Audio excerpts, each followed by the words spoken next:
Did you know the story of Helen of Troy? Her very name conjures images of epic beauty, passionate love, and the devastating power these can wield.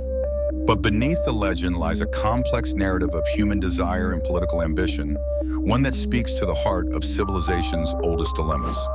Our story begins in Sparta, a mighty city-state in ancient Greece, where Helen was born to Zeus and Leda, making her a demigoddess. From her youth, Helen's beauty was renowned, attracting admirers from every corner of the Greek world. Her hand in marriage was coveted by many, with her suitors including gallant kings and valiant warriors. Ultimately, it was Menelaus, the king of Sparta, who claimed her as his queen. Yet it was not long before love or fate would challenge this union. Enter Paris, the handsome prince of Troy. His encounter with Helen would set into motion events that shaped the course of history. According to legend, Paris was promised the world's most beautiful woman by the goddess Aphrodite as a reward for judging her as the fairest among the goddesses. He traveled to Sparta, ostensibly on a diplomatic mission, but his heart had another purpose. Helen and Paris's union is depicted in varying hues by historians and poets alike. Some say it was an all-consuming and mutual passion that led her to abandon Menelaus and flee to Troy with Paris.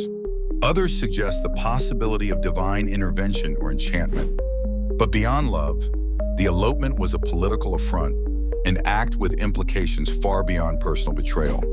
The resulting conflict, the Trojan War, waged for a decade involving some of the era's greatest heroes. It's a story immortalized in Homer's Iliad, where gods and mortals alike play their parts in this grand, tragic saga.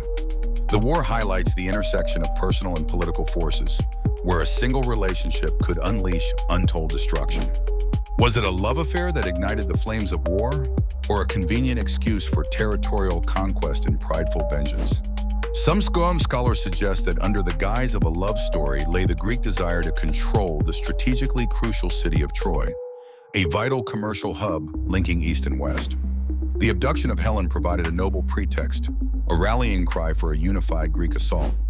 Yet amidst the chaos and carnage, the figure of Helen endures, a reluctant symbol of beauty's power to sway the fates of men and empires. As Troy burned, she was returned to Menelaus, her life forever intertwined with a legendary conflict. In examining Helen of Troy's tale, we are left pondering the true catalyst of historical events. Was it indeed love that stopped a war, or was it perhaps the unyielding ambition of kings demasked in the guise of romantic desire? The echoes of Helen's story continue to resonate, reminding us of the timeless interplay between human emotions and the narratives we craft to explain them. As we draw to a close, the legend of Helen invites us to contemplate the often indistinct lines between mythology and history, personal longing and political calculation. In doing so, we find that even in antiquity, the complexities of love and power remain as relevant today as they were in the Age of Heroes.